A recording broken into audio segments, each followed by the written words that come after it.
ዛሬ እንግዲህ የእግዚአብሔርን እረኝነት እንቀጥላለን። መዝሙር ምዕራፍ 23 ላይ ቁጥር 6 ነው የምናየው። በሕይወቴ ዘመን ሁሉ ቸርነትና ምሕረቱ ይከተሉኛል፣ በእግዚአብሔር ቤትም ለዘላለም እኖራለሁ ያለበት ስፍራ ማለት ነው ንጉሥ ዳዊት። እንግዲህ መዝሙር 23 ንጉሥ ዳዊት የእግዚአብሔርን እረኝነት ያስተማረበት መዝሙር ነው፣ የተናገረበት ያወጀበት መዝሙር ነው። እና ዳዊት የእግዚአብሔርን እረኝነት እንደዚህ ሊዘምረውና ሊናገረው ሊያስተምረው የቻለበት ምክንያት ምንድን ነው? አንደኛ ዳዊት የእግዚአብሔርን እረኝነት የተረዳና ለትውልድ እጅግ በሚገርም ሁኔታ ያስረዳ የእግዚአብሔር ነቢይ ስለሆነ ነው። የእግዚአብሔርን እረኝነት በራሱ ላይ መጀመሪያ የተረዳ። አያችሁ፣ የእግዚአብሔርን እረኝነት ያልተረዱ ሰዎች ባይብል ስተዲ ቢያስተምሯችሁ ወደማይሆን ነገር ነው የሚመሯችሁ። አሜን ነው። የተማረ ነው የሚያስተምረው። የእግዚአብሔርን እረኝነት የተረዳና ያወቀ በሕይወቱ ያየ ፊዚካሊ ያየ በመንፈስ በአእምሮ በነፍሱ እንዲሁም በስጋው የተረዳ እንዲሁም ደግሞ በሚገርም ሁኔታ ያስረዳ ለኛ ድረስ ያስተማረ የእግዚአብሔር ሰው ነው ዳዊት። ለዛ ነው ይሄ በጣም ሲሪየስ ቻፕተር የሆነው ከመዝሙር የእግዚአብሔር እረኝነት ሲረዳ በመዝሙር 23 ላይ ምንድነው የእግዚአብሔር አንደኛ አባትነቱን፣ ወዳጅነቱን፣ ጥበቃውን፣ አቅርቦቱን፣ ረዳትነቱን፣ እግዚአብሔር የሚቀባ ወይም ቀቢነቱን፣ መሐሪነቱን፣ መሪነቱን፣ ሊደርነቱን ማለት ነው። የእግዚአብሔር ጻድቅነቱን፣ የእግዚአብሔር ራይቸስ መሆን፣ አጽናኝነቱን፣ ቸርነቱን፣ ታማኝነቱን ሁሉ በአንድ መዝሙር በዚህ መዝሙር ጠቅልሎ እንዲሁም ከዚህ በላይ እኔ ያልተናገርኳቸው እነዚህን ጠቅልሎ ያስተማረ የእግዚአብሔር ሰው ነው ዳዊት። እነዚህን ሁሉ ስለተረዳ፣ ስላየ፣ ስለነካ፣ ስለዳሰሰ፣ ስላየ፣ ስለሆነለት ለሰው እግዚአብሔር ቸር ነው ሲል እንዴት አወቅ ሲሉት እሱ የሚመሰክረው ምስክርነት አለ። እግዚአብሔር መሐሪ ነው ሲል እሱ እግዚአብሔር ቸርነቱን ምሕረቱን አሳይቶት አጥግቦት በዛ ምሕረት ነው እግዚአብሔር የሚል። አሁን ለምሳሌ ዳዊት የእሴይ ልጅ እንደሆነ ይታወቃል። እስራኤል ውስጥ እሴይ የሚታወቅ ሰው ነው። እየሰማችሁኝ ነው? ሊስን ቬሪ ኬርፉል። እሴይ የሚታወቅ ሰው ነው። ከእሴይ ልጆች ደግሞ የተረሳው ትንሹ እንደሆነ የማያውቅ ሰው የለም። እግዚአብሔር ትንሽ ሰው ቀብቶ መርጦ ትልቅ ማድረግ እንደሚችል እስራኤል እንዲያምን የተጠቀመበት ሰው አየ። እሱማ ኦልሬዲ እኮ እንደዚህ ነበሩ የምትለው ቤተሰብ ውስጥ አይደለም የመጣው። የተረሳ አባቱ የረሳው እናቴና አባቴ ረሱኝ ይላል፣ እግዚአብሔር ግን አሰበኝ ይላል። ወንድሞቹ የናቁት ትንሽ የተባለ ብላቴና ይሄንን ሰው ነው እግዚአብሔር አንስቶ በእስራኤል ላይ ንጉሥ አድርጎ ሲሾመው። ይሄማ እግዚአብሔር ካልሆነ በስተቀር እንዴት ሰው እንደዚህ የእግዚአብሔር አብሮነት ማሳያ ነው ዳዊት። አሜን በሉ። እግዚአብሔር እንደ ዳዊት የአብሮነቱ ማሳያ ያርጋችሁ። እግዚአብሔር እውነት ከሱ ጋር አለ። ለምን እንደዛ በተረሳበት ሁኔታ ተቀባ? እሺ እዛ ጋር ያለው ማን ነው? ወንድሞቹና ፋሚሊ ነው አይደል? አባቱ ነው ያለው። አሁን ደግሞ እዛ ከተቀባ በኋላ ዳዊት ከሆነ ጊዜ በኋላ እረኝነቱን ስራውን ቀጥሎ ግን ተቀብቷል። ቅባት አርፎበታል። ኪዳን ከእግዚአብሔር ጋር ቀለበት አስሯል። ግን ስቲል የተናቀ ሰው፣ ግን እዚህ ግባ የማይሉ ሰው፣ ማንም ይሄ የሚያከብረው ሰው አይደለም። ማንም አይቶ የሚንቀው የሚያጣጥለው ሰው ነው። ስለዚህ ጎልያድን አጋጠመው። አባትየው ሲልከው እንካ እስኪ ለወንድሞችን ደህንነታቸውን ጠይቅ፣ እንካ ምግብ ይዘይድ ነው ያለው። ትዝ ይላችኋል አይደል? እንግዲህ ለእሴይ ከሁሉም በታች ጦር ሜዳ ብቃት የሌለው፣ የጦር ብቃት የሌለው፣ የውጊያ ብቃት የሌለው፣ ለእስራኤል አርሚ ፊት የማያደርግ አንፊት የሆነ ልጅ ነበረ። ስለዚህ ስራው ምንድነው? በግ መጠበቅ ነው። የጓዳ ሰው ነው። አንፊት ነው። ግን አንፊት ስለሆነ አባቴ እስኪ የልጆቼን ደህንነት ጠይቅ። የዳዊት አንድ ቀን ደህንነቱ ተጠይቆ ያውቅም በአባቱ። እስኪ ይሄ ልጅ እንዴት ነው? አውሬ በልቶት ይሆን? እነዚህን ሁሉ በጎች ጫካ ለጫካ ሲጠብቅ እንደ የሆነ ነገር ሆኖስ ቢሆን እስኪ ሂዱና ቼክ አድርጉት ተብሎ አያውቅም። እሱ ግን ትልልቅ እና ኤልያብን 7 ወንድሞቹን ሂድ እስኪ ቼክ አድርጋቸው። አባትየው ራሱ ዲስፓይስ ያደረገው ሰው ነው። አየ ግን መጨረሻ ላይ ያው የእግዚአብሔር ፕላን እንደነበር እሴይ ባይገባው የላከው ወደ ፕሮሞሽኑ ነው። ሄደ ምሳ ደረሰ ሲያይ ጎልያድ ይፋንናል። እንደ ይሄንን የገደለ ምንድነው? ዞሮ ጠየቀ። ሪዋርዱ ምንድነው? ዝም ብሎ ዳዊት የሚሰራ ሰው አይደለም። ያለ ውጤት የሚለፋ ሰው አይደለም። መጀመሪያ ማወቅ አለበት። ለምንድነው እንደዚህ ማድረግ? why are you following Jesus? ለምንድነው ኮሚቴ ሆናችሁት? ለምንድነው የምታገለግሉት? ለምንድነው በቤተ ክርስቲያን የምትገኙት? why? ሪዋርዱን አውቆ ነው። ለምንድነው ይሄንን ሰው የገደለ ምንድነው የሚያገኘው? ንጉስ ልጁን ይድርለታል። ታክስ የሚባል በሕይወት ዘመኑ አይከፍልም። እንደዚህና እንደዚህ ይሰጣዋል፣ መሬት ይሰጣዋል። በቃ ፕሪንስ ይሆናል ማለት ነው። ነው እንዴ? እንደዚህ ከሆነ ጋጠመዋለሁ። አየ ዋጋውን አውቆ ሄደ። ሳኦል ነገረ። ኦኬ ተሰጠው። የሳኦልን ጥጥ አውልቆ በራሱ በተለማመደው እንደሚያቀው ጸሎት ማለት ነው። በሰው ጸሎት አይደለም። አየ ያንን ትልቅ 40 ቀን በሙሉ የእስራኤልን ሰራዊት ሲያንቀጠቅጥ የነበረ ሰው እንደሌለ አገሩ ላይ የእግዚአብሔር አገር እንዳይደለች እስራኤል የእስራኤልን ሰራዊት ንጉሱን ጭምር ሲያንቀጠቅጥ የነበረ በተናቀ ብላቴና በአንድ ጠጠር ወድቆ አንገቱ ታረደ። ዳዊት ታዲያ ምንድነው ብትሉ ዳዊት የእግዚአብሔር ፕሬዘንስ የእግዚአብሔር አብሮነት ማሳያ ነው።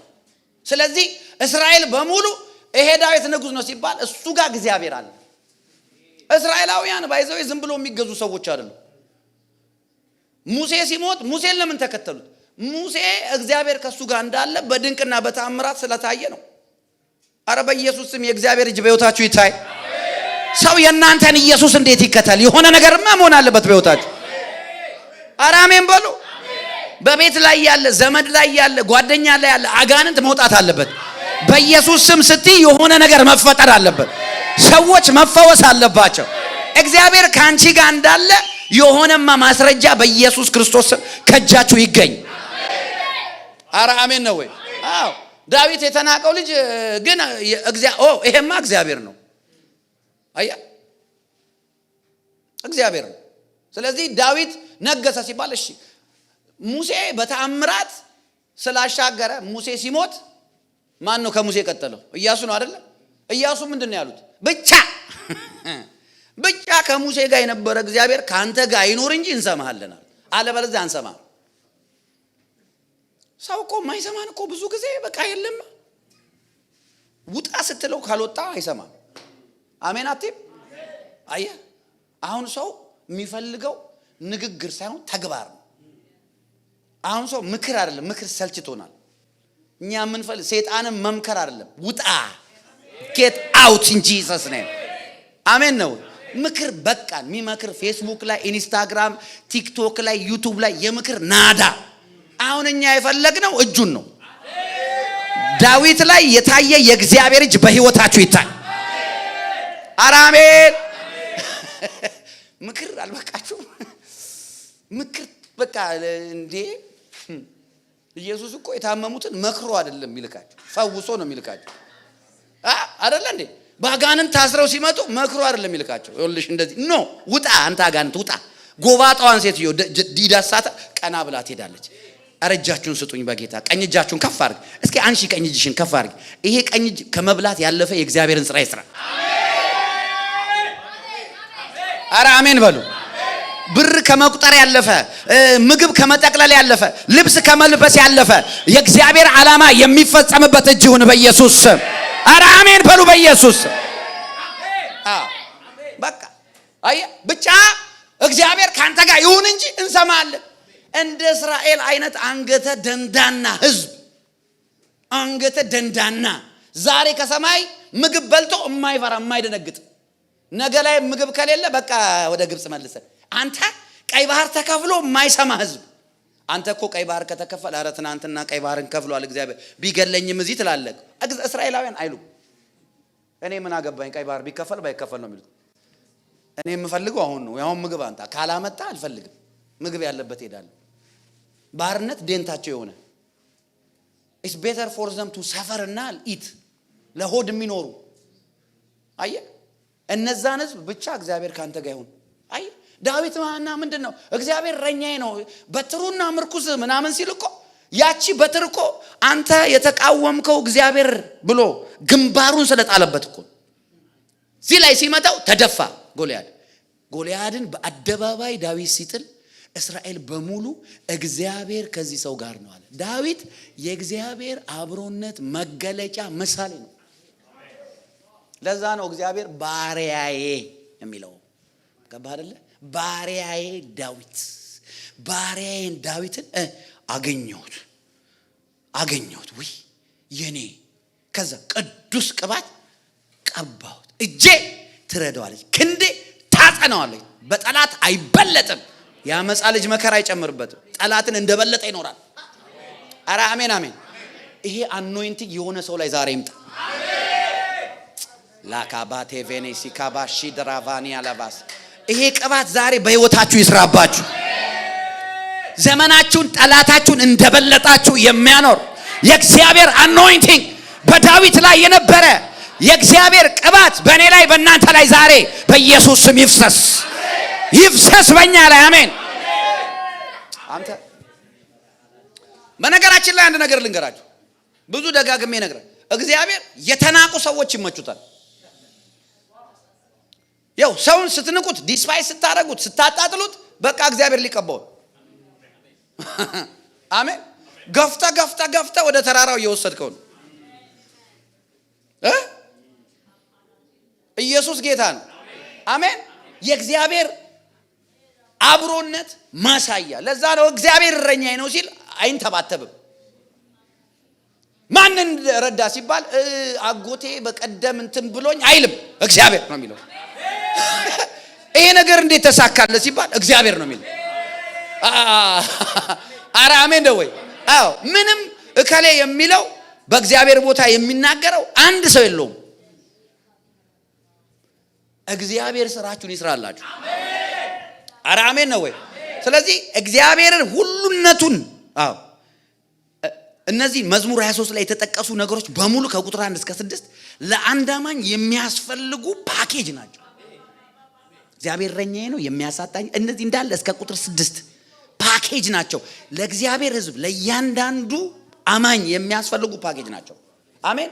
እኔ ሌሎቹን አይተናል። ቁጥር 6 ነው ዛሬ የምናየው። ምን ይላል? 6 ቁጥር ቸርነትና ምሕረትህ በሕይወቴ ዘመን ሁሉ ይከተሉኛል፣ በእግዚአብሔር ቤት ለዘላለም እኖራለሁ ይላል። እና በእንግሊዝኛም እንደሚል ታውቃላችሁ፣ ሹርሊ ይላል። ታካቫና ፌታ አይ አም ሹር ይላል። ወይ ሹርሊ ጉድነስ ኤንድ ሜርሲ ሻል ፎሎ ሚ። ሹርሊ እርግጠኛ ነኝ፣ ሹርሊ ጉድነስ ኤንድ ሜርሲ በእግዚአብሔር ቤት ለዘላለም የመኖሬ ሚስጥሩ እያለ ነው ዳዊት። በቤቱ መዝለቄ መቀጠሌ ሚስጥሩ ይሄ ነው። ምን? ቸርነቱና ምሕረቱ። ቸርነቱና ምሕረቱ ዳዊትን በጌታ ቤት እንዳቆየው እንዳሰነበተው የዘላለም ሕይወት እንደሰጠው እርግጠኛ ነው። ስለዚህ እኔ በራሴ በንግስናዬ በጎበዝ ተዋጊነቴ በተለያየ አክቲቪቲ በእኔ ፐርሰናል ዴዲኬሽን አይደለም፣ በቸርነቱና በምሕረቱ ነው። ዛሬ እግዚአብሔር እንደዚህ ብሎኛል፣ ከራሳችሁ አፋታችኋለሁ ብሎኛል። ትፋታለህ፣ ራስን ከራስህ ትፋታና ከክርስቶስ ጋር ትጋባለህ። አሜን አሜን አሜን። ይኸውላችሁ ይሄ ሹርሊ የሚለው ምንን ይገልጣል መሰላችሁ? ኮንፊደንስን ይገልጻል። ሹርሊ ሲል ኮንፊደንስ፣ ሹርሊ ሲል ሰርቴንቲ፣ ሂ ሰርቴን፣ ሰርቴንቲን ይገልጣል። እርግጠኛነት ማለት ነው። እርግጠኛነትና ኮንፊደንስ፣ ድፍረት በእግዚአብሔር ላይ በምሕረቱ ላይ ያለው ድፍረት፣ በምሕረቱ ላይ በጸጋው ላይ በቸርነቱ ላይ ያለው መመካት፣ ያለው መደገፍ። እንዴ የእግዚአብሔር ምሕረትና ቸርነት ባይሆን እንዴት ያ ልጅ ያ ትንሽ ልጅ የተረሳ የማይፈለግ ልጅ እንዴ! በጣም እኮ ስሙኝ፣ የዳዊት ጉዳይ እኮ የሳሙኤልን የፕሮፌቲክ አቅም እኮ የፈተነ ጉዳይ ነው። እንደ ሳሙኤል አይነት ፕሮፌት፣ ቃሉ ጠብ የማይል ፕሮፌት እሱ እኮ ታውቃላችሁ፣ ነቢይ ብቻ አይደለም ፈራጅም ነበር። he was judge over Israel። እሱ እኮ እንደ ንጉስም ነው እኮ ሳሙኤል ንጉስም ነው። ከዛ በኋላ ህዝቡ አስነሳል ንጉስ እኛ አንተ ሳሙኤል ፕሮፌት ነህ፣ በዛ እንቀበልሃለን፣ ግን ንጉስ ደግሞ ያስፈልገናል አሉት። ለሳሙኤል ነው he was judge also he was a prophet ፕሮፌትም ነበር ጀጅም ነበር። ከዛ ሳሙኤል ሄደና ጸለየ። አረ እግዚአብሔር ሆይ ህዝብ እንደዚህ እያለ ነው ንጉስ እያሉ ነው ተዋቸው። የናቁት አንተን አይደለም እኔን የናቁታል። አንተ ትበቃቸው ነበር ግን እንደ ልባቸው የሆነ ንጉስ ሰጣቸዋለሁ አለ። ከዛ በኋላ ሳኦልን ሰጣቸው። ሳኦል እንደ እስራኤል ልብ ነው፣ ዳዊት ግን እንደ እግዚአብሔር ልብ ነው። ለዛ ነው እንደ ልቤ የሆነውን የእስራኤል የእሴይ ልጅ አገኘሁት የሚለው። እየሰማችሁ ነው? እና በጣም አኪዩሬት ፕሮፌት ነው። እግዚአብሔር ሳኦልን ናቀው። ለምን? ሳኦል በእግዚአብሔር ምሕረት መደገፍ አልቻለም። በቃ ምሕረትና ቸርነት ጸጋው ላይ መደገፍ አልቻለም። ስለዚህ ያው ጸጋ በአሮጌው ኪዳን ምሕረት ነው። እሺ፣ ስለዚህ አልቻለም። ምን አለ እግዚአብሔር? ናቁት አለ። ለናቁት ለሳኦል እስከ መቼ ነው የምታለቅሰው አለው ፕሮፌቱ። ሂድና በቀንድ ዘይት ሙላ፣ እሴይ ቤት ሂድ፣ እዛ እኔን ለእኔ ንጉሥ አዘጋጅቻለሁ አለ። የእግዚአብሔር ንጉሥ ነው ዳዊት። ዳዊትን የጠራው እግዚአብሔር ነው፣ ያነገሰው እግዚአብሔር ነው። የሚገርማችሁ እሴይ ጋር ደረሰ። በል እግዚአብሔር እንደዚህ ብሎኛልና ልጆችን አምጣ አለው። የመጀመሪያው ልጅ ኤልያብ ትዝ ይላችኋል። አየውና ይሄ ነው አለ ነብዩ። ተሸወደ ነብዩ። ሳተ። አሁን እኮ ስንስት እኮ ለምንድን ነው ሳሙኤልም ስቷል። ምንድን ነው እሱ? እውነቴን ነው የምልህ። ልክ አይደለም? ሳተ እኮ ሳተ አልሳተም። ልክ ሊቀባው ቀንዱን ዘይት ሲያነሳ እሱ አይደለም ተው ይለዋል እግዚአብሔር። ቁጭ ያደርግና አይሸማቀቅም። ስቻለሁ ሌላ አምጣ። አያችሁ? እሱ ኖ ጀደደበናም ብሎ የሚሸውደው ነብይ ስቻለሁ ሌላ የሚቀጥለው አምጣ። ለእሴይም ደግሞ ነብይ ያከብራሉ። አይ አንተ ስትሃል በቃ ሌላ ነብይ ይምጣልን አይሉም። ሲሳሳትም ይቀበላል። አይ አሁን ነው ሳተ ማለት እሴይ እዛው ነው ላይቭ ቲክቶክ እዛው የእሴይ ልጆች እዛው በላይቭ አያችሁ። ውርደት እዩ ቅዱሳን ነበር። እየሰማችሁ ነው? ሁለተኛው መጣ። አሁንም ሊያነሳ ይሄ ቁመቱ ረጅም ነው አለ። እሱ በውጪ ነው የሚያው ረጅም ነው፣ መልከኛ ነው፣ ቆንጆ ነው፣ ጸጉሩ ምናምን ያምራል። ገባ ትከሻለው፣ ለንግስና ይመቻል። ዙፋን ላይ ሲቀመጥ የሚያኮራ ነው። ይሄንን እኔ ንቄዋለሁ አለ። እግዚአብሔር የናቀውን ሳሙኤል ነብዩ ግን ወዶት ሊቀባው ነበር። አየ ለምን መሰለ? ዳዊት የእግዚአብሔር ምርጫ ነው። David is a choice of God with all his weaknesses. No matter how many weaknesses you have, you are chosen by God. The devil cannot do anything about it. Stop focusing on your weaknesses. Focus on him. Amen. አዎ። እና ሁሉንም ንቄያቸዋለሁ አለ። ከዛ እንደ የለም እንደ ሌላ ሰው አንድ አለ በጫካ የተረሳል። በል እሱን አምጣ። ልክ እሱ ሲመጣ ይሄ ነው የኔ ያለው እግዚአብሔር። አየ የኔ ቀባልኝ ቀብት። አያችሁ እግዚአብሔር አምላክ ሹርሊ ያለ። ከዛ በኋላ እሱ መጨረሻ ላይ እኔ እዛ ጫካ ውስጥ ተረስቼ ምሕረቱ ባይሆን የጠራኝ ማን ይጠራኝ ነበር? አረ ከጫካ የተረሳውበት የጠራኝ ምሕረት አሁንም ለዘላለም ይከተለኛል። I am sure አለ። good things goodness ማለት by the way every good things that God can give ማለት ነው። ይኸውላችሁ ጉድነስ ማለት ቸርነት ማለት እግዚአብሔር ለሰው ልጆች የሚያደርገው መልካም ነገር ሁሉ ማለት ነው። ቸርነት ማለት መልካምነት ማለት ነው። ባይዘ ጉድነስ ማለት every good thing that God has for humanity for his sons and daughters ማለት ነው ጉድነስ ማለት። እና እዛ ተረስቼ በጫካ ባለውበት ጠርቶ ጉድ ነገር ያደርገልኝ ለዘላለም good things ይከተሉኛል። ይሄ ምንድነው? በእግዚአብሔር እረኝነት ላይ ያለው ኮንፊደንስ ነው። ሹርሊ ያለ አንተ እንደዚህ አይነት ዲፔንደንሲ እንደዚህ አይነት በእግዚአብሔር መመካት ሌቭል ውስጥ እግዚአብሔር ያሳድገን። አሜን።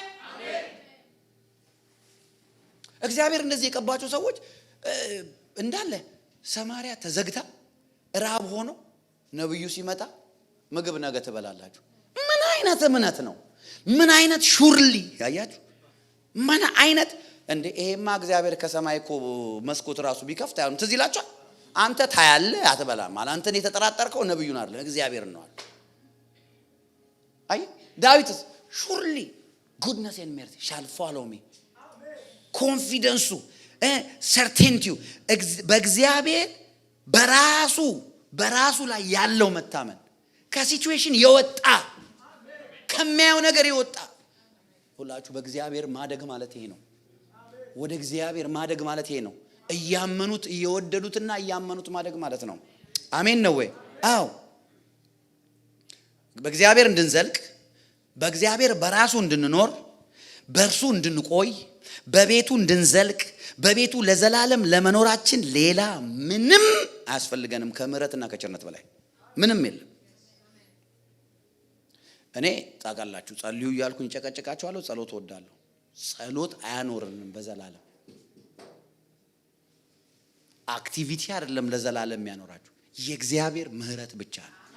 ምሕረቱ ሲገባ ወደ ዙፋኑ ነው የሚወስድ። ለምን? የጸጋው ዙፋን ጋር ነው ያለው ምሕረት። ወደ ምሕረት ሲገባ ሁሉ ያጸልያል። ምሕረት ሳይገባው እኮ ጸጋ ሳይገባው የሚጸልይ ሰው ጥቅም ፈላጊ ብቻ ነው። አላችሁ ከኔ ጋር? ስለዚህ ምሕረቱና ቸርነቱ ብቻ ነው። ይከተሉኛል ምን ማለት ነው? ይከተሉኛል ማለት ይከተሉኛል ሲል ቸርነትና ምሕረት ለዘላለም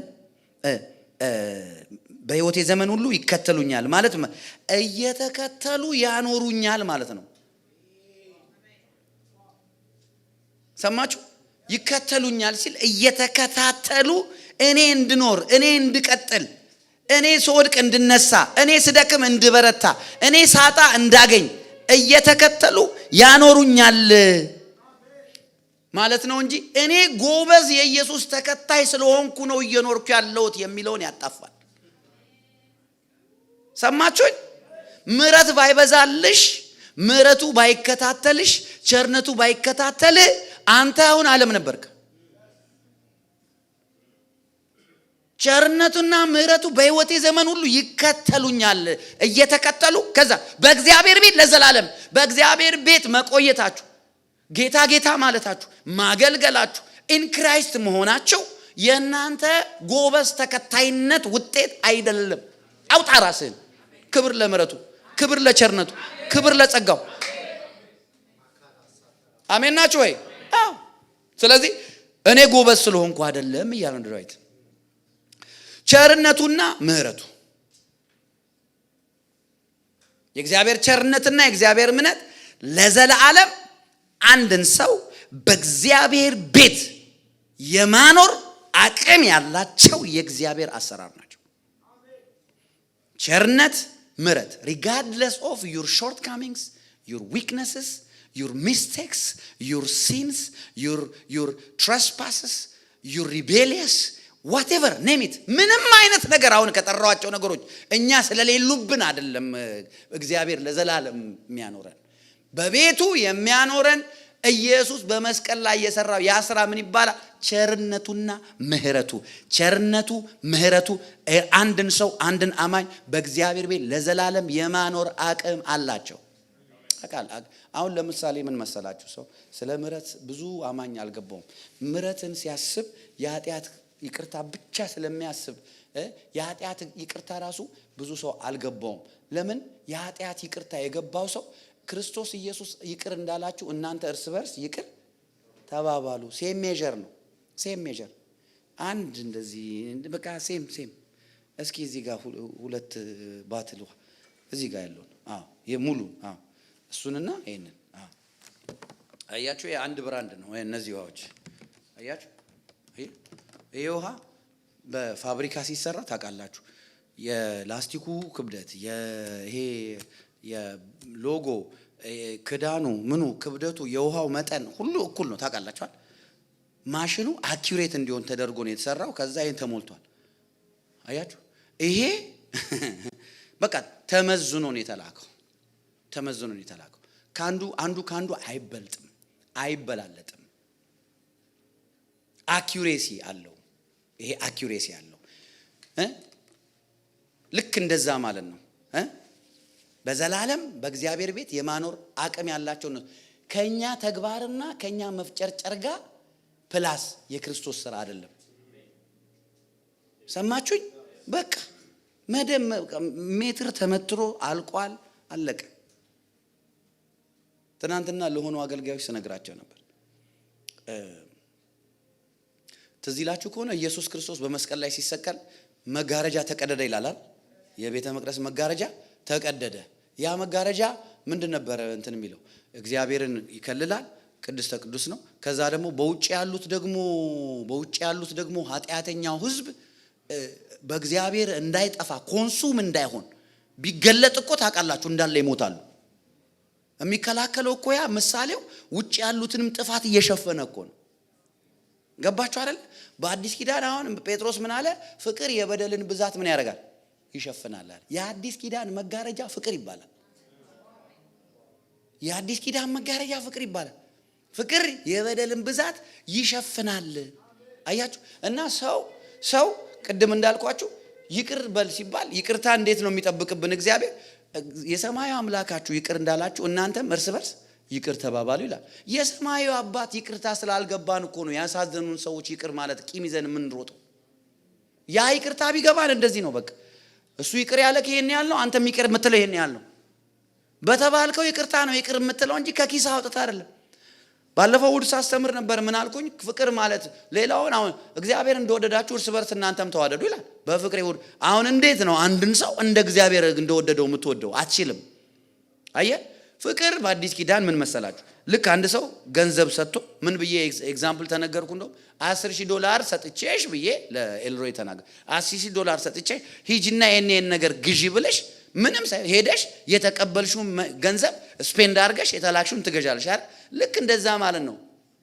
እግዚአብሔር የወደደክንና የተረዳከውን ያክል ነው ሰው መውደድ የምንችለው። አለበለዚያ you will struggle to love people። ለዛ ነው ፍቅሩን ማወቅ ላይ ነው ቢዚ መሆን ያለብን። ፍቅሩን ማወቅ ላይ ቢዚ ስንሆን it will be automatic for us to love others። አሜን ናችሁ? ስለዚህ ይኸው ቸርነቱ ምሕረቱ ያኖሩኛል። ቸርነትና ምሕረት ምንድን ናቸው? አንደኛ የፍቅሩ መገለጫ ናቸው። ሁለተኛ የአባትነቱ መገለጫ ናቸው። ሶስተኛ የርህራሄው መገለጫ ናቸው። ፍቅሩ፣ አባትነቱ፣ ርህራሄው ያሉት እነዚህ ቸርነትና ምሕረት ውስጥ ነው። አሜን ናቸው ወይ? በእግዚአብሔር ምሕረት የእግዚአብሔር ምሕረት ልክ እግዚአብሔር አባት ነው ስትሉ because he is ቸር እንጂ because he is happy ሆኖ እኮ አይደለም። አሜን ነው። እሱ በቃ ኦልሬዲ መረጠ። አብ መረጠ። ምን ብሎ መረጠ? እግዚአብሔር የመረጠው አንድ ነገር ነው። እሱ ደስ የሚያሰኘው ልጅ አለው ኢየሱስ አይደል? ኢየሱስ ወደ ምድር መጣ፣ ደስ አሰኘው። ሰማይ እየተከፈተ በሱ ደስ የሚለኝ የምወደው ልጅ በሱ ደስ በቃ። ስለዚህ አንተ እግዚአብሔርን ማስደሰት ትፈልጋለህ? ኢን ክራይስት ነው መሆን ያለብህ። በቃ ሌላ መንገድ የለም እግዚአብሔርን ማስደሰቻ። በክርስቶስ የሆነ እግዚአብሔርን አስደስቷል። አይ ጸባይሽ ሲቀየር ነው እግዚአብሔር የምታስደስችው። that's why you can't change. that's the problem. እግዚአብሔርን ነገ ስቀየር ነው ማስደስተው ብለሽ የምታስቢ ከሆነ you are suffering። ምስኪን ሰው ነሽ። እኔ አብን ባስደሰተው በክርስቶስ ውስጥ እየኖርኩኝ እያስደሰትኩት ነው። once and for all ተደስቶ ጨርሷል። አሜን ነው። ስለዚህ እኔ ምንድነው እኔ የማስደስተው? በክርስቶስ ሲሄድ አስደስተዋል።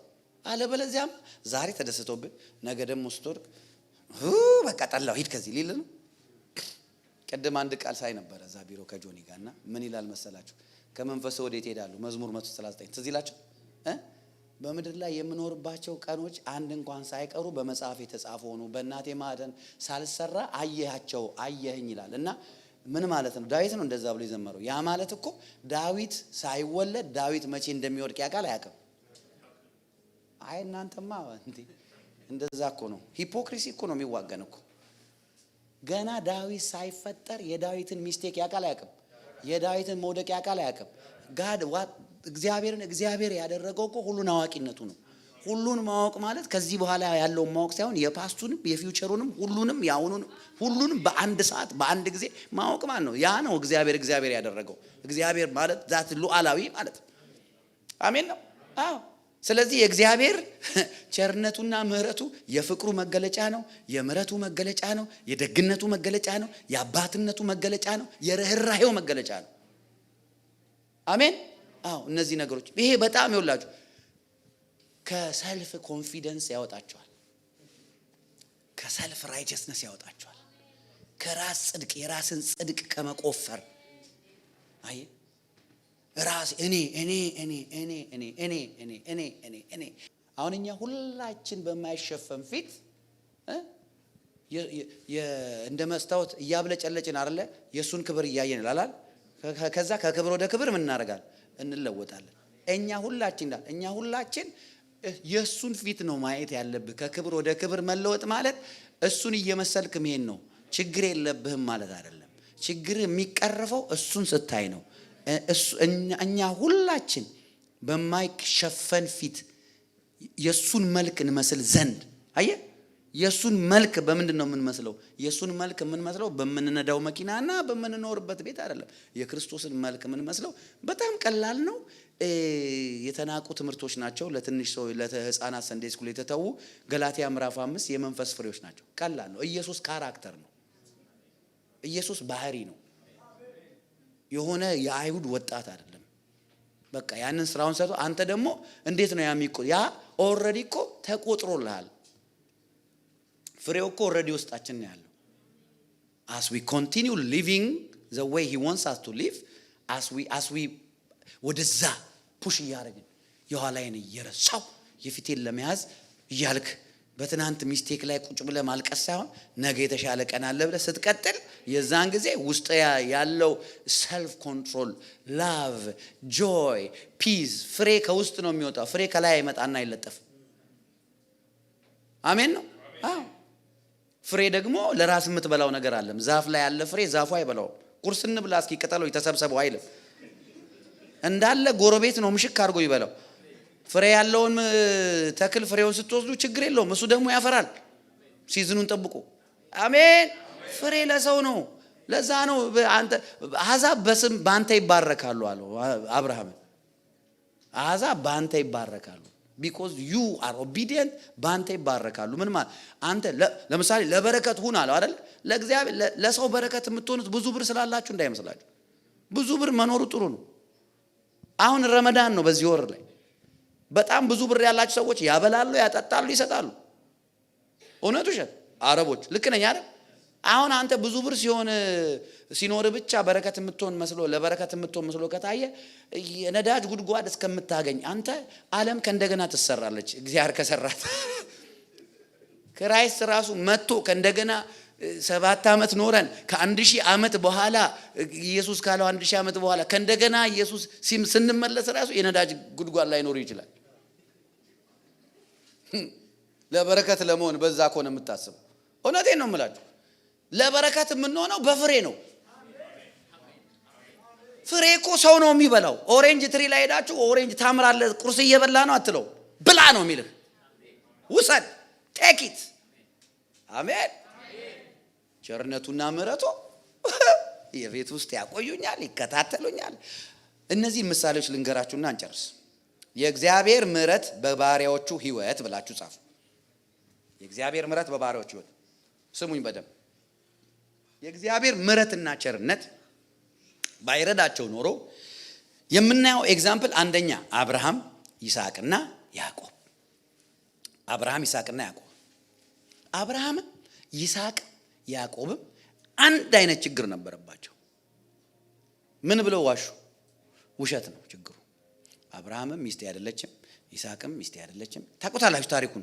ቶሎ ቶሎ ብዬ ነው የምናገረው ሰዓታችንን ለመጠቀም። ያዕቆብ ደግሞ በብዙ ወንድሙንም ከዛ በኋላ ወጣ፣ አጎቱም ቤት ያዕቆብ በቃ ስሙ ራሱ ያዕቆብ ነው። ሂል ሆልደር ማለት ነው። ጄኮብ ማለት ተረከዝ ያዥ ማለት ነው። ሰው እንዳይቀድመው ጠልፎ የሚያድግ ማለት ነው። እንደዛ ነው ትርጉም። ያዕቆብ ማለት ሰላም ላንተ ይሁን ያዕቆብ። እና በደንብ ስሙ። እነዚህ ሰዎች ችግር አለባቸው፣ ችግር ነበረባቸው። አንድ አይነት በደል፣ አንድ አይነት ኃጢአት። እንደውም አብርሃም ሻል ይስሐቅ ሲያድግ በዛ ነገሩ ኃጢአት። ከዛ በልጆቹ ደግሞ 2 ልጅ ሲወልዱ ሁለቱም ትዝ ይላቸዋል አይደል? አዎ። ከዛ ያዕቆብ ደግሞ ወንዶቹ ተው በቃ አደገኛ ቦዘኔ፣ የተቀቡ የተባረኩ ግን አደገኛ ቦዘኔ። ይኸውላችሁ is all the Bible from Genesis to Revelation is all about mercy.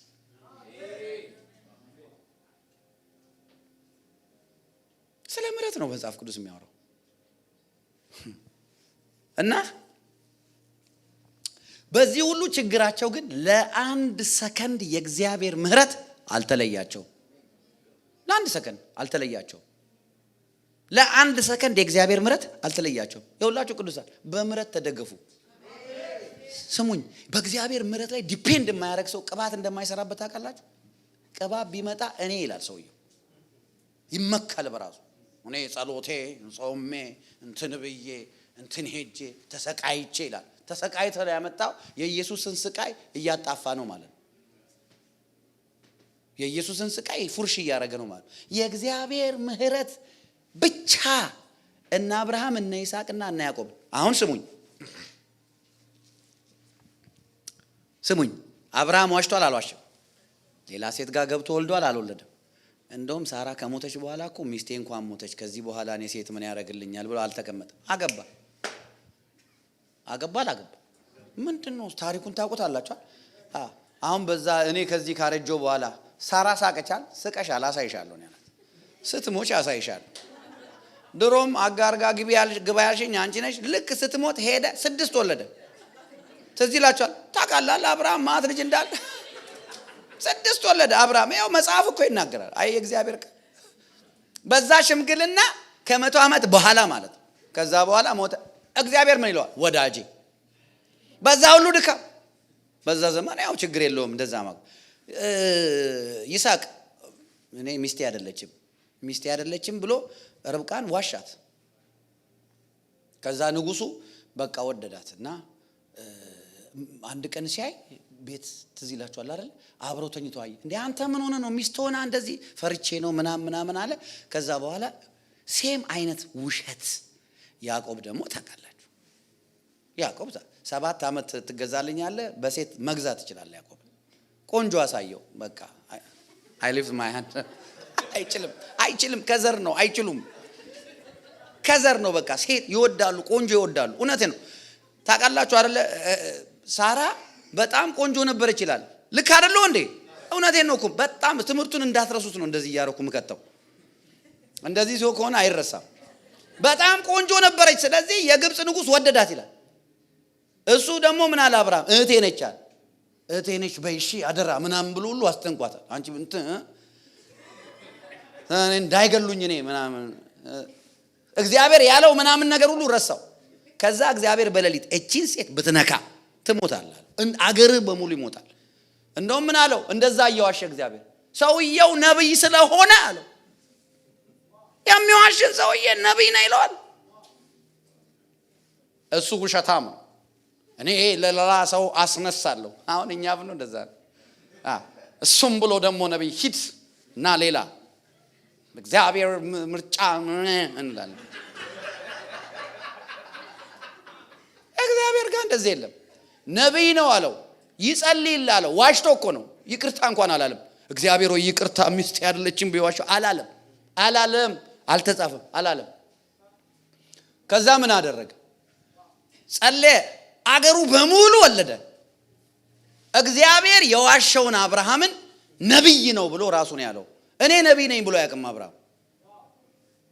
ያዕቆብን ደግሞ የወንድሙን ወሰደ። ከዛ በኋላ ሄደ። የአጎቱን ሀብት ወሰደ። ከዛ የ2 ክፍል ሰራዊት ሆኖ ሄደ። በቃ በሄደበት ሁሉ እንዳለ እንደዛ ሲያተራምስ የነበረ ሰው እግዚአብሔር መጨረሻ ላይ ምን እንዳለ ታውቃላችሁ? ችግር ያለባቸው፣ የሚዋሹ፣ ኃጢአት ያለባቸው፣ ድካም ያለባቸው ሰዎች ሰብስቦ እኔ የአብርሃም የይስሐቅ የያዕቆብ አምላክ ነኝ። አሁን እንደዚህ ያስብላል የነሱ ካራክተር። እግዚአብሔር የአብርሃም አምላክ ሆይ ስትል አቤት ብሎ ለመቆም ለመዞር አላፈረም። እኛ ብንሆንስ ሰው ነው እንዴ እሱ? አየህ ለምንድነው እነዚህ ሰዎች እግዚአብሔር የነሱ አምላክ ተብሎ ለመጠራት ያላፈረው? ለምን እንደው ታውቃላችሁ? they understand his mercy, his goodness መልካምነቱ ገብቷቸዋል። በእነሱ አክቲቪቲና በእነሱ ብቃት ላይ የተመሰረተ ሪሌሽንሺፕ ከእግዚአብሔር ጋር እንደሌላቸው ገብቷቸዋል። ለዛ እኮ ነው ብዙ ከቸርች ብዙ ሰው የምናጠፋው።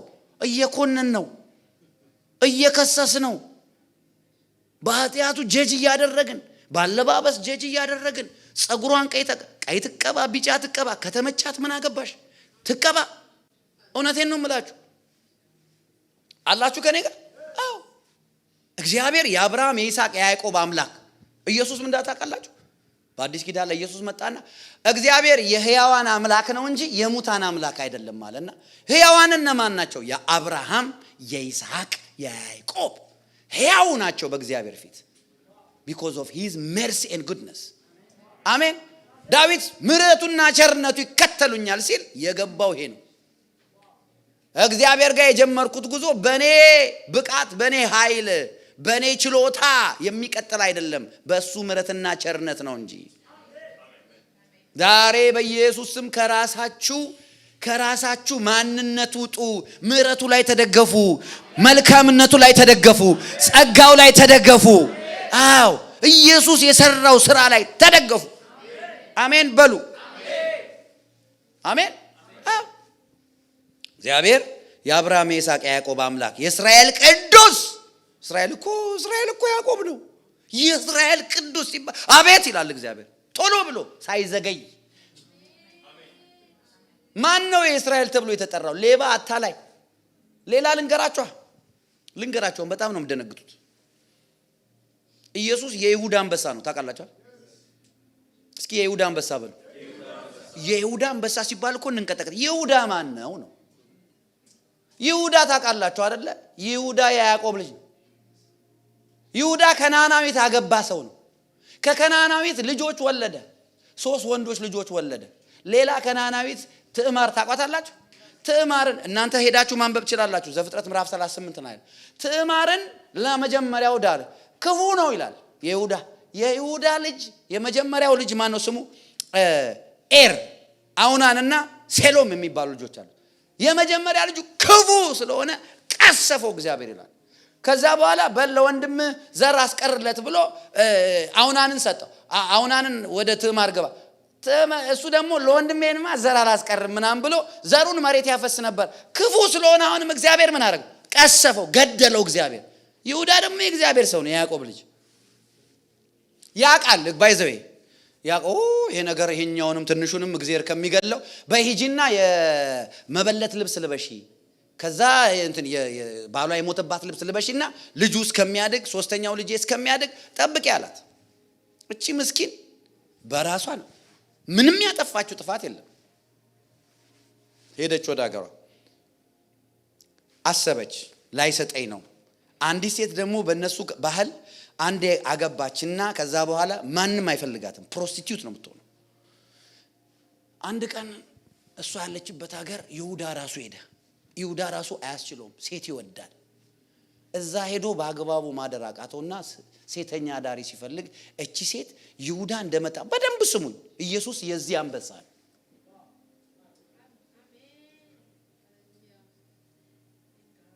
ኢየሱስ የይሁዳ አንበሳ ነው። የይሁዳ አንበሳ ተብሎ ሲል ወይ እኔ የይሁዳ ሂድ አላለም ኢየሱስ። ኢየሱስ ማርያም ላከ። ልብሷን ቀይራ የዘይተኛ ዳሪ ልብስ ለብሳ ፊቷን ሸፍና መጣች። ነይ ወደ አንቺ ልግባ አላት። ምን ትሰጠኛለህ? ከመንጋዬ ፍየል ልክልሻለሁ፣ ከብት ሰጥሻለሁ አላት። ሴተኛ ዳሪ ተከፍሎ አይደል የሚተኛው? ከፍሎ ነው የተኛው ይሁዳ። አይ እስከምትሰጠኝ በእጅ ላይ ያለውን በትር፣ ጣት ላይ ያለውን ቀለበት፣ እጅ ላይ ያለውን አምባር ስጠኝ አለችው። አውልቆ ሰጠ። አያስችለውም ሰውየው። በትር ምንድነው? ኃይል ነው፣ ኦቶሪቲ ነው። ቀለበት ምንድነው? ኪዳን ነው። አምባር ምንድነው? ዌልዝ ነው። ሁሉን ነገር ነው አሳልፎ ይሰጣል። ፎር ዘ ሴክ ኦፍ ሴክስ ማለት ነው። ምን አይነት ሰው እንደሆነ እንግዲህ ተረዱ። ከሷ ጋተኛ ሄደ። ከዛ ከብቱን በልቶሎ ብለ ውሰድና ስጣለው ለአገልጋዩ ሲሄድ የለችም። ሴተኛ ዳር እዚህ ነበረች ምናምን የታል እንደዚህ ማን አረዚ ሰፈር ሴተኛ ዳር የለም ጠፋች። ራሷን ሰወረች። አርግዛለች። ትዝ ይላችኋል አይደል? አርግዛለች። እሷ ኪፕ አረገች። በቃ የራሷ ጉዳይ አለ። ይሁዳ ለቀለበቱም ለበትሩም ለአምባሩም ግድ የለውም። ኢየሱስ ግን የይሁዳ አንበሳ ነው። ዶንት ፎርጌት። አያችሁ እኛ ነን ሰው ጀጅ የምናረገው። ጀጅ ከማረግ ውጡ። Judgmental people cannot grow spiritually. Write this with big letter እንዳለ capital letter red. Judgmental people spiritually አያድጉም። ራሳቸውን እግዚአብሔር ወንበር ላይ የሚያስቀምጡ። ትዕማር አረገዘች። ትዕማር ካረገዘች በኋላ ነገሩት። ትዕማር አርግዛለች የልጆች ሚስት። በሉ ትውጣና ትቃጠል አለ። ትውጣና አቃጥሏታል ከተማ መሃል ቺ ዝሙተኛ እኔ ያረገዝኩት ለዚህ ሰው ነው ብላ የራሱን ላከችለት። ወይ እኔ ነኝ ጥፋተኛ አለ። አየ ይሁዳ እሷ ጻድቅ ነች ከኔ በለጣል። የተወለደው ልጅ ፋሬስ ነው። የተወለደው ልጅ የእግዚአብሔር ጂኒኦሎጂ ውስጥ ገብቷል ባይብል ላይ። ፋሬስኛ ፋሬሲውን ሃማን የምትለው ባይዘይ በኃጢአት የተወለደ ልጅ ነው። ይሁዳ ያ ይሁዳ ኢየሱስ ሲጠራው የይሁዳ አንበሳ አቤት እኔ የይሁዳ አንበሳ ነኝ ይላል። እኔ የይሁዳ አንበሳ ነኝ ይላል ኢየሱስ። ሁላችን የይሁዳ አንበሳ። የይሁዳ አንበሳ ማለት የዚህ ዘር አንበሳ ማለት ነው። ዳዊት ሴም ፕሮብሌም ነበረበት ታውቃላችሁ። አዎ ኢየሱስ የይሁዳ አንበሳ። ኢየሱስ የመጣው ከዚህ ነገር ነው። አሜን ናችሁ? አሜን ናችሁ? አዎ ለምን መሰለ? ኢየሱስ እንደዚህ ደካማ ነው አይደል? ቸርነቴ ነው። my mercy speaks, not your activity. my goodness speaks, my grace speaks. አየህ ኢየሱስ ጌታ ነው። ላሳያችሁ አንድ ቃል ላሳያችሁ። ማቴዎስ ወንጌል ምዕራፍ 1 ነው። ማቴዎስ ምዕራፍ 1 ቁጥር 1 ምን ይላል? የዳዊት ልጅ የአብርሃም ልጅ የኢየሱስ ክርስቶስ ትውልድ መጽሐፍ።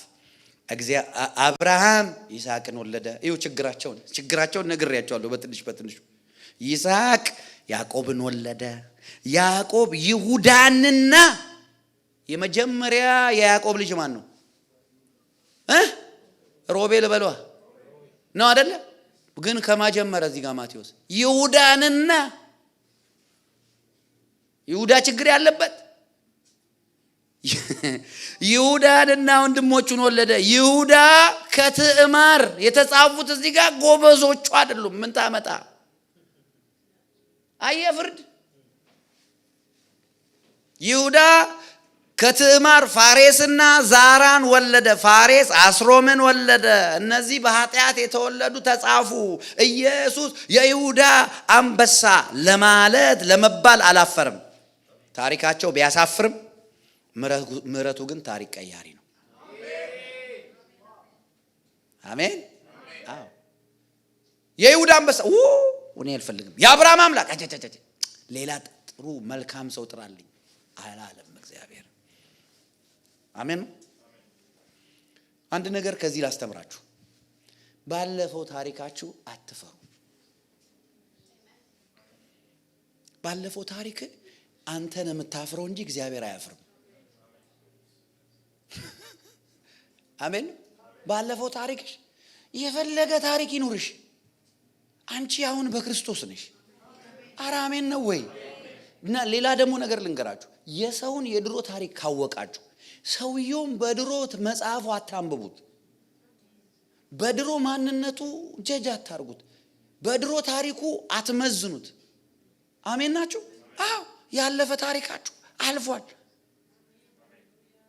የእግዚአብሔር ምሕረት ታሪክ ቀያሪ ነው። ኧረ አሜን። ኢየሱስ ያድናል። አሜን። ሌላ ምሳሌ ልንገራችሁና አልጨርስም። የመጨረሻው ምሳሌ ዳዊት ነው። ዳዊትን ታውቃላችሁ። ማቴዎስ 1:1 ምን ይላል? እስኪ ጮክ ብላችሁ አንብቡልኝ። የማ ልጅ ነው? እስኪ የዳዊት ልጅ በሉ። የማ ልጅ? ኢየሱስ የማ ልጅ? ኢየሱስ የማ ልጅ? አሁን የዳዊትን ታሪክ እዩ። ዳዊት እግዚአብሔር ከትንሽነት ያተለቀው ሰው ነው። ግን እግዚአብሔር ከተለቀ በኋላ ብዙ ጥፋት አጥፍቷል። አላጠፋም? ዳዊት ከቤርሳቤ ጋር ተኝቷል። የተወለደው ሕፃን ሞቷል። ከዛ በኋላ ደግሞ የእስራኤል አርሚ ቆጥሯል። ብዙ መልቲፕል የሆኑ ጥፋቶች አጥፍቷል። አላጠፋም? አጥፍቷል። ግን ዳዊት ያደረገው ማን ነው?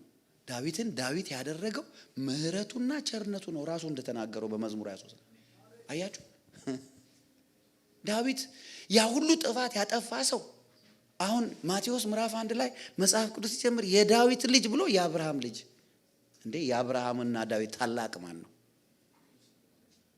ከአብርሃም እኮ አባት ነው መጀመር ነበረበት። ዳዊት ንጉስ ነው። ፕላስ ደግሞ ይሁዳ ነው። ፕላስ ደግሞ ምህረት የገባው ነው። ይሄ የምህረት ቻፕተር የተከፈተበት አዲስ ኪዳን የኢየሱስ ዘር ኪዳን ነው። ሰማችሁኝ? ዳዊት የዳዊት ልጅ የአብርሃም ልጅ ይላል። ኢየሱስ የዳዊት ልጅ ስትሉት አቤት ይላል፣ አያፍርም። ማርቆስ ምዕራፍ 10፣ ማቴዎስ ምዕራፍ 9፣ ማቴዎስ ምዕራፍ 15 ላይ የሚገራርሙ ተአምራቶች አሉ ኢየሱስ የሰራቸው። የዳዊት ልጅ ሆይ ማረኝ ሲሉ ሰው ዝም በል እባክህ ጨቅጫቃ። ማን ነው የሚያልፈው በዚህ? በጥረሚዎስ ታውቁታላችሁ። የናዝሬቱ ኢየሱስ ያልፋል ተብሎ እሱ ግን የዳዊት ልጅ ሆይ ማረኝ አለ። የዳዊት ልጅ ሆይ ማረኝ ሲጮህ ዝም በል ይሉታል። እሱ ግን አብዝቶ ጮህ ይላል። ከዛ ኢየሱስ ቆመ፣ ጥሩት አለ። ሮጦ መጣ። ምን ላድርግልህ ትፈልጋለህ አለው። እስኪ ጮክ በሉና ማረኝ ማረኝ ሲል ምህረት ውስጥ ብዙ ነገር ስላለ ምን ላድርግልን ያለው።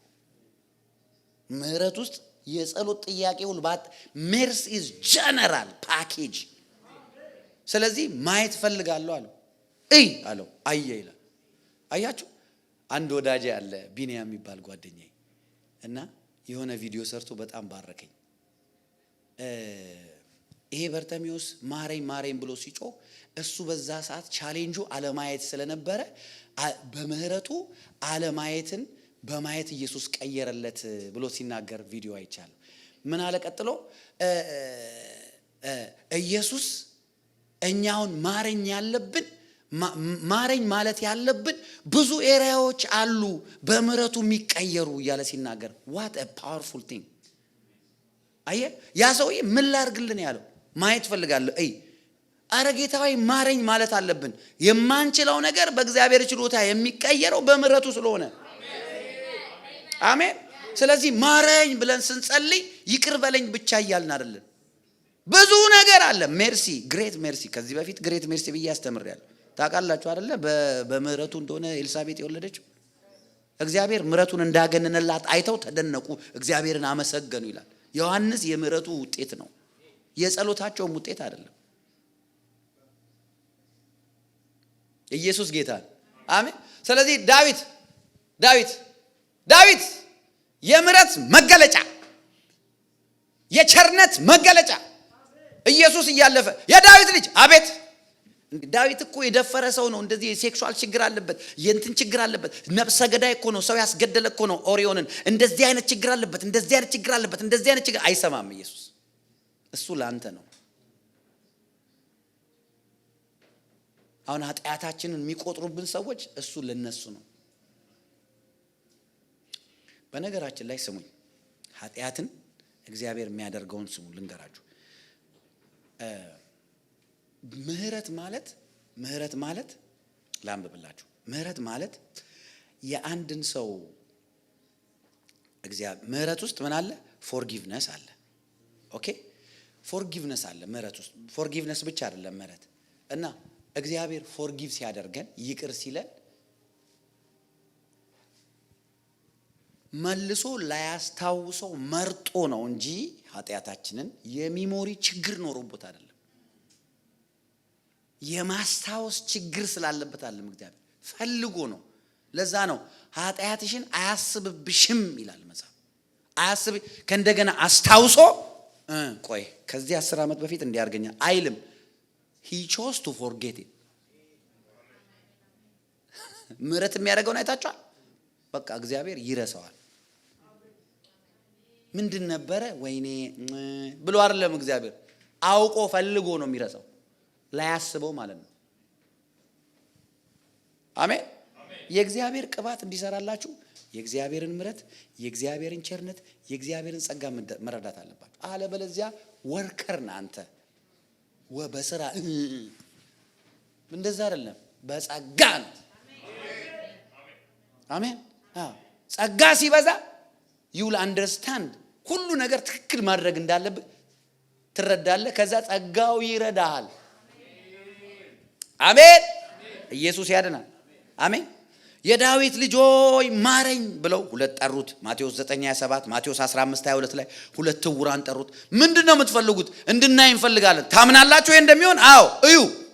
የዳዊት ልጅ ተብሎ ኢየሱስ አቤት ያላለበት ስፍራ የለም፣ ያልቆመበት ስፍራ የለም። አሜን ነው። ጴጥሮስን ማን ያስቀጠለው? ከካደው በኋላ ምህረቱን ያስቀጠለው። በምህረት ነው የምትቀጥለው። አሜን። ለምን? ዳዊት ምን አለ? ምህረቱና ቸርነቱ ለዘላለም ምን ያደርጉኛል? ይከተሉኛል። በእግዚአብሔር ቤት ለዘላለም ምን አደርጋለሁ? እኖራለሁ። እያገለገልኩ እኖራለሁ፣ እየተገለገልኩ እኖራለሁ፣ እየጸለይኩ እኖራለሁ። እርግጠኛ ነኝ እኖራለሁ። ለምን? ሹርሊ goodness and mercy shall follow me. sure I'm sure I have confidence በምህረቱ I have confidence በቸርነቱ። አሜን ናችሁ ቅዱሳን? የእግዚአብሔር ምህረት ላይ ፎከስ እናድርግ። አሜን። ቸርነት ማለት በረከት፣ ሞገስ፣ አቅርቦት፣ ጥበቃ ማለት ነው። ቸርነት ጉድነስ ማለት በረከት every good thing ማለት ነው። ጉድነስ ማለት ቸርነት የሚለው በአማርኛ ማለት ነው። የእግዚአብሔር በረከት፣ የእግዚአብሔር ሞገስ፣ የእግዚአብሔር አቅርቦት፣ የእግዚአብሔር ጥበቃ ማለት ነው። ሜርሲ ደግሞ ምህረት ደግሞ የእግዚአብሔር ጸጋ፣ የእግዚአብሔር ይቅርታ፣ የእግዚአብሔር ፈውስ፣ የእግዚአብሔር ነፃ ማውጣት፣ የእግዚአብሔር ሪስቶሬሽን ማለት ነው። this is mercy. mercy is restoration, deliverance, healing, forgiveness and grace. that's mercy is inside mercy. አሜን ናችሁ? ይሄ ሁሉ አንተ ዝም ብለህ ጌታን ስታምን ይከተልሃል። እየፈለክ ቼዝ አታረገው። እያሳደድከው አይደለም እንትን የምትለው፣ እያሳደደህ ይመጣል። አሜን። በምህረትና በቸርነቱ መመካት የሚያደርግላችሁን ነገር እነዚህን ጻፉ። አንደኛ ከትዕቢት ነፃ ያወጣችኋል። ትዕቢት means pride from self-righteousness cannot be broken except understanding the mercy of God and the goodness of God. ከፕራይድ ከትዕቢት ነፃ ያወጣናል። ሁለተኛ ከእኔነት እኔ እንዲያርግ እኔ እንደዚህ ከእኔነት ነፃ ያወጣቸዋል። አንድ መዝሙር አለ እንኳን ልመካ እንዲህ ነኝ ብዬ እኔ ልል ቃል አስረዝሜ አስጀምሮ ኔን የሚያስጨርሰኝ ከራሴ የምለው አንዳችም የለኝ እንዳለ መዝሙር ነው። እንኳን ልመካ እንዲህ ነኝ ብዬ እኔ ልል ቃል አስረዝሜ አስጀምሮ ኔን የሚያስጨርሰኝ ከራሴ የምለው አንዳችም የለኝ። አሁን የሆንኩትን መኖር የመቻሌ ጌታ ባንተ እኮ ነው አይደለም ከራሴ። ክብር ሁሉ ላንተ ይሁን፣ ክብር ሁሉ ላንተ ይሁን። አሜን። ዲሊቨር ነው የሚያደርግ ከእኔ ጸልዬ ጾሜ ወፎቹ አረገፉ ምንድን ነው እሱ? ኢየሱስ እንኳን ጸለይኩ አላለም 40 ቀን ሳይበላ። ከእኔ መንፈስ ዲሊቨር የሚያደርግ when you understand his mercy and goodness. ራስ ከኢኩዌሽን ውስጥ ራስ ትወጣና እኔ አይደለሁም ትላል። እሱ ነው ትላል። ቸርነቱና ምሕረቱ ትላል። ኢየሱስ ያድናል። እንደዚህ ከተረዳችሁ ቅባት ይሰራባችኋል። እንደዚህ ከተረዳችሁ ቅባት ይሰራባችኋል። አሁን አንዳንድ ሰዎች አሉ፣ ስሙኝ አገልጋዮች፣ ገና እንደዚህ ስናገረው ነው የሚረግፈው ጠላት ምናምን ሲሉ ይኸውላችሁ እኛ ስናያቸው ትዕቢተኛ ልንል እንችላለን። እሱ በውስጡ ምንድን ነው የሚያምነው? ዶንጀጅ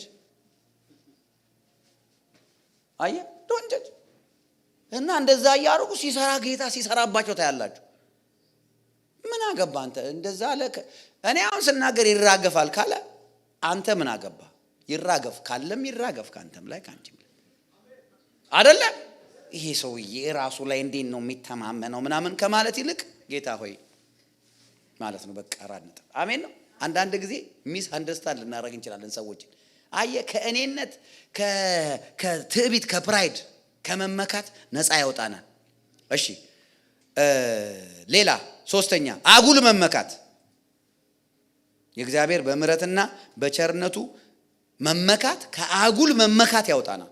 ዘመዶቼ፣ ስራዬ፣ አሜሪካ፣ ምነዳው መኪና፣ ቤቴ ምናምን ከአጉል መመካት። እኛ እኮ ዘር ላይ እንደዚህ የለም ወዳጄ፣ ምሕረቱ ነው። ተው በእኛ ቤት እንደዚህ አይባልም።